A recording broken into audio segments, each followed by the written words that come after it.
बहुत समय पहले की बात है। कासगंज नामक एक सुंदर सा गांव हुआ करता था।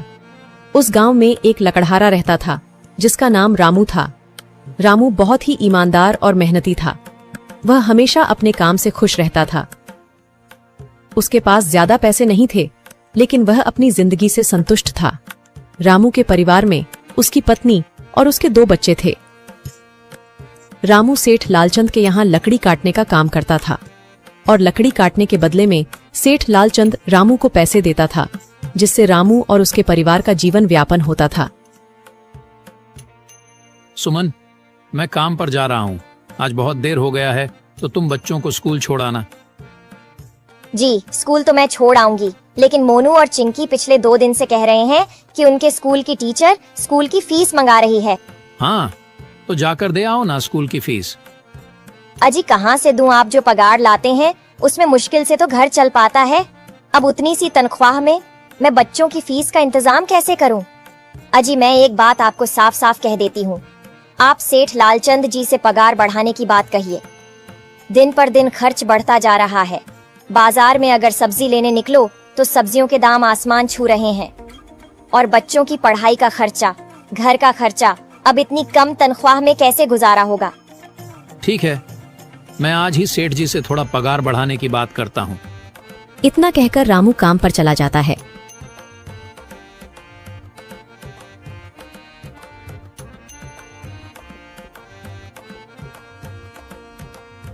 अरे भाई, आज तो पगार का दिन है। देखो, अब यह सेठ लालचंद कोई ना कोई लोचा जरूर करेगा। हमेशा कोई ना कोई बहाना बनाकर पगार कम कर देता है। और अगली बार तो मेरी आधी पगार काट ली थी, यह कहकर कि जो मैंने लालचंद जी से 200 रुपए उधार लिए थे, उसका ब्याज बढ़कर 1000 रुपए हो गया है। इसलिए मैं तुम्हारी पगार में से 1000 रुपए काट रहा हूँ। हाँ हरिया भाई, तुम एकदम ठीक कह रहे हो। ये सेठ लालचंद ना एक नंबर का चालाक और लालची इंसान है। एक तो दुगुना काम ले लेता है और बदले में पैसे भी पूरे नहीं देता। हाँ भाई, मेरे भी अगली बार सेठ लालचंद ने पगार काट लिए थे। मैंने बस 2 छुट्टी ली थी जब मेरी बिटिया बहुत बीमार थी, और इस लालचंद ने इस बात का फायदा उठाकर मेरी पूरी आधी पगार काट ली। हे भगवान, बस सेठ जी, इस बार मेरी पूरी पगार दे दें। बच्चों के स्कूल की फीस भी भरनी है। ऐसे सभी लकड़हारे अपने काम पर लग जाते हैं। काम करने के बाद सेठ लालचंद के पास जाते हैं।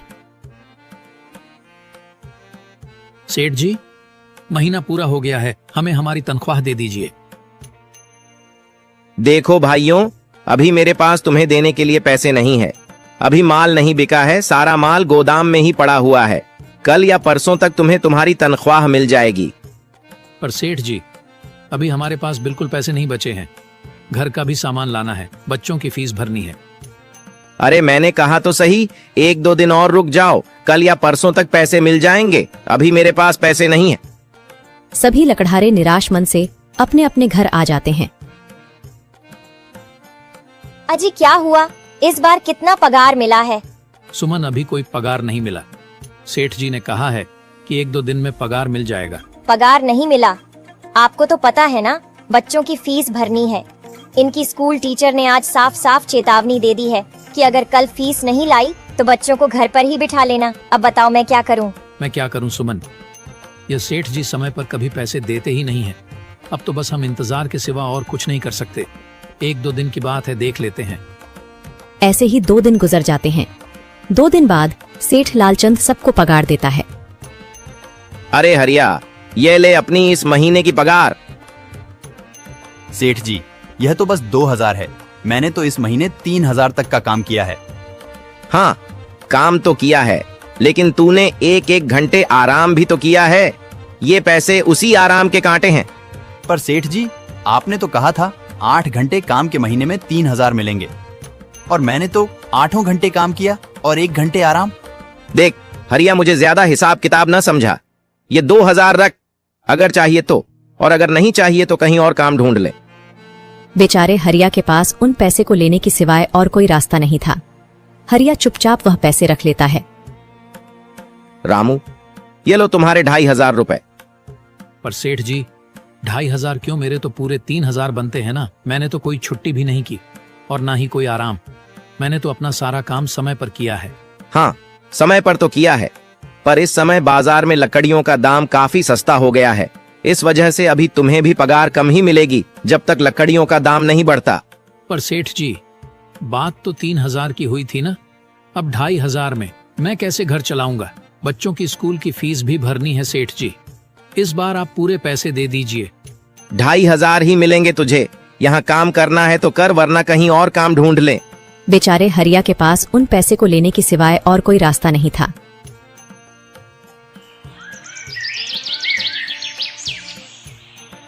अरे भाई, यह सेठ लालचंद एक नंबर का बेईमान इंसान है। सारे पैसे अपने जेब में भर लेता है और बहाने बनाता है कि लकड़ियों के दाम सस्ते हो गए हैं। देख लेना, हम गरीबों की किसी न किसी दिन इसे जरूर हाय लगेगी। नहीं हरिया, ऐसे नहीं कहते। वह हमारे अन्नदाता है। आखिर उन्हीं के वजह से तो हमारा घर चल रहा है। अरे काहे का अन्नदाता? काम के पूरे पैसे तो देता नहीं है। पूरे महीने मेहनत करके भी क्या मिलते हैं? बस ये 2,000 रुपए। इसमें घर खर्च कैसे चलाएं? ऐसे तो हम कभी तरक्की नहीं कर पाएंगे। और हम कर भी क्या सकते हैं हरिया? हमें लकड़ी काटने की सिवा और कोई काम कहाँ आता है? और कोई काम खोलना भी चाहे तो उसके लिए हमारे पास इतने पैसे कहाँ हैं? अब जो भी हो, हमारा तो बस ये सेठ लालचंद ही सहारा है ना। कुछ देर बातें करने के बाद अपने घर की ओर निकल पड़ते हैं। जी आ गए आप। कितनी पगार मिला है? सुमन, इस बार सेठ जी ने बस 2,500 रुपए ही दिए हैं। बस 2,000? इतने में कैसे घर चलाएंगे? बच्चों की फीस में ही 1,000 रुपए निकल जाएंगे। फिर 1,500 में क्या क्या करेंगे? अब मैं क्या कहूँ सुमन, अब तुम्हें इसी में ही गुजारा करना होगा। तुम सबसे पहले बच्चों की फीस भर देना, इसके बाद बाकी का मैं देखता हूँ। अजी आप क्या देख लोगे? सेठ जी से पूरे पैसे तो मांगे नहीं गए आपसे? नहीं सुमन, मैंने सेठ जी से पैसों के लिए कहा था, पर सेठ जी ने साफ इनकार कर दिया और कहा, यह लेना है तो लो, वरना कहीं और काम ढूंढ सकते हो। मैं सोच रहा हूं कि लकड़ी काटने के बाद मैं कहीं और भी काम ढूंढ लूं। सेठ जी के यहां से काम करने के बाद मैं दूसरी जगह पर काम किया करूंगा, इससे कुछ ज्यादा आमदनी हो जाएगी। आज ही मैं सेठ जी के यहाँ पर काम करने के बाद और भी जगह काम ढूंढने जाऊंगा। इतना कहकर रामू काम पर निकल जाता है और जैसा कि रामू ने कहा था, वह लालचंद के यहाँ काम करने के बाद काम की तलाश में निकल जाता है। रामू पूरे गांव में काम ढूंढता है, दुकानों दुकानों पर जाकर लोगों से काम मांगता है, मगर हर जगह रामू को केवल निराशा ही हाथ लगती है। अंत में थक हार कर रामू वापस जाने लगता है। तभी वह देखता है कि अचानक बहुत सारे भैंसों का झुंड उसकी तरफ दौड़े आ रहा है। यह देखकर रामू बहुत डर जाता है। वह इधर उधर देखता है तो उसे एक गुफा दिखती है और वह गुफा में जाकर छुप जाता है। जब भैंसों का झुंड वहां से निकल जाता है तब रामू की जान में जान आती है। हे भगवान, आज तो बाल बाल बच गया मैं, वरना आज तो मैं इन भैंसों के पैरों तलों तो कुचला ही जाता। पर यह मैं कहाँ आ गया? रामू यह सब सोच ही रहा था कि तभी उसकी नजर गुफा में रखी एक टोकरी पर जाती है। रामू उस टोकरी के पास जाता है। ये कैसी गुफा है? ये कैसी टोकरी यहाँ पड़ी है? इसे मैं घर ले जाता हूँ, सामान रखने के काम आ जाएगी। रामू जैसे ही उस टोकरी को हाथ लगाता है, गुफा में से एक आवाज आती है, रुक जाओ, इसे छूने की कोशिश मत करो। यह आवाज सुनकर रामू एकदम पीछे हट जाता है। तभी गुफा में एक जिन्न प्रकट हो जाता है और वह रामू से कहता है, कौन हो तुम और मेरी गुफा में क्या कर रहे हो? मुझे माफ करना, आप जो भी हो। कुछ भैंसों का झुंड मेरे पीछे पड़ गया था और उनसे बचने के लिए मैं इस गुफा में आकर छिप गया और फिर मेरी नजर इस टोकरी पर गई। माफ कीजिए, मुझे लगा यहाँ कोई नहीं है तो यह टोकरी किसी की नहीं होगी, इसलिए मैंने इसे छुआ। रामू, तुम्हें डरने की जरूरत नहीं है। मैं तुम्हारे बारे में सब जानता हूँ। मेरी नजर एक बार भी जिस पर पड़ जाती है, मैं उसका इतिहास अपनी खुली आंखों से देख सकता हूँ। पर आप है कौन और आप इतने विचित्र क्यों दिखाई पड़ रहे हैं? आप अपना परिचय दीजिए। कौन है आप? मैं एक जिन हूँ और मैं कई सालों से इस गुफा की रक्षा कर रहा हूँ। यह गुफा मेरे पूर्वजों की है। इस गुफा में केवल वही इंसान घुस सकता है जिसका मन बिल्कुल पवित्र हो। अगर तुम अपवित्र होते तो तुम इस गुफा में कभी नहीं घुस पाते। तुम एक सच्चे इंसान हो, इसलिए तुम इस गुफा में घुस पाए और इस टोकरी को छू पाए। अब तुमने इस टोकरी को छुआ है तो यह टोकरी तुम्हारी हुई। नहीं, मुझे ये टोकरी नहीं चाहिए, मैं तो बस देख रहा था। डरो मत रामू, तुम ये टोकरी ले जाओ। ये कोई साधारण टोकरी नहीं है, बल्कि यह जादुई टोकरी है। जादुई टोकरी?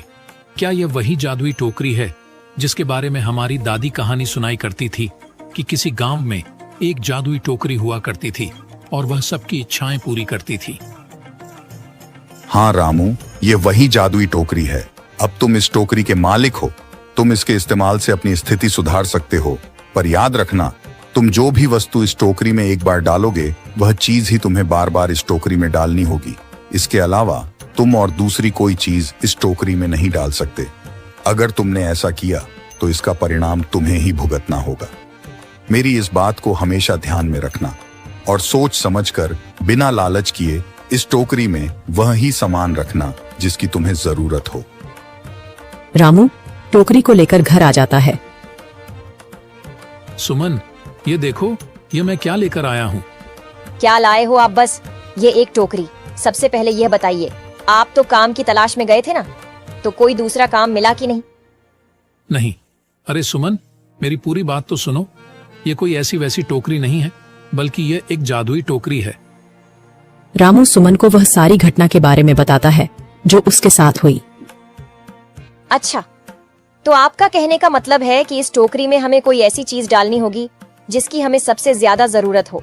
हाँ सुमन, हमें सोच समझकर ही इसमें कोई चीज डालनी होगी। रामू थोड़ी देर सोचता है, फिर उसका ध्यान उन लकड़ियों पर जाता है जो एक बार उसने सुमन को रखने को दी थी। सुमन, तुम्हें याद है, एक बार मैं जंगलों में लकड़ियां काटने गया था तो मुझे एक चंदन की लकड़ी मिली थी और वह मैंने तुम्हें लाकर दे दी थी। हाँ, दी तो थी। तो तुम उस लकड़ी को ले आओ। हम उस चंदन की लकड़ी को ही इसमें डालेंगे और उस लकड़ी से अपना एक व्यापार शुरू करेंगे। सुमन चंदन की लकड़ी को ले आती है और उसे टोकरी में डाल देती है। वह जैसे ही चंदन की लकड़ी उस टोकरी में डालते हैं, उसमें कई सारी लकड़ियां आ जाती हैं। अरे वह, यह तो चमत्कार ही हो गया। ये देखिए, कितनी सारी चंदन की लकड़ियां हो गई। अगर आप इसको बेचेंगे तो इससे काफी अच्छे पैसे मिलेंगे। हाँ राधा, मैं कल सुबह बाजार जाकर इनको बेच आऊंगा और जो पैसे मिलेंगे उससे हम अपने मोनू और चिंकी के स्कूल की फीस भर देंगे और बाकी बचे पैसों को संभाल कर रख लेंगे। अगले दिन रामू लालचंद सेठ के यहाँ काम पर न जाकर चंदन की लकड़ियों को बेचने के लिए बाजार की ओर निकल पड़ता है। वहाँ पर रामू चंदन की लकड़ियों को बहुत ही कम दामों में बेचा, जिसकी वजह से आम लोगों के साथ साथ बड़े व्यापारियों ने भी रामू से चंदन की लकड़ियां खरीदी। लकड़ियों को बेचकर रामू को काफी अच्छे पैसे मिले। पैसों को लेकर चंदन घर आ जाता है। ये देखो सुमन, उन लकड़ियों को बेचकर मुझे कितने सारे पैसे मिले हैं। ये लो कुछ पैसे, इससे तुम कल मोनू और चिंकी के स्कूल के फीस भर देना। अच्छा, तो मैं काम पर जाता हूँ। अजी, आपके पास तो अब यह जादुई टोकरी है, तो अब आपको उस सेठ लालचंद के यहाँ काम करने की क्या जरूरत है? हाँ सुमन, मैं सेठ लालचंद जी के यहाँ काम पर नहीं जा रहा, बल्कि मैं तो वहाँ पर जो काम कर रहे बाकी के लकड़हारे हैं उन्हें ये खुशी की खबर देने जा रहा हूँ, क्योंकि सेठ लालचंद जी से मेरे साथ साथ वह लकड़हारे भी बहुत परेशान थे। इसलिए अगर मेरा भला हो रहा है तो क्यों ना मैं उन सभी का भला करूं। वह सभी बहुत ईमानदार लकड़हारे हैं, वह सभी बहुत मेहनत से काम करते हैं, मगर लालचंद ने कभी भी उनको उनकी मेहनत के सही पैसे नहीं दिए। इसलिए मैंने सोचा है क्यों ना मैं उनको अपने इस काम में शामिल कर लूं। हाँ जी, बात तो आपकी बिल्कुल सही है। अगर आप सभी लोग एक साथ मिलकर काम करेंगे तो हम सब बहुत जल्द ही तरक्की हासिल कर लेंगे।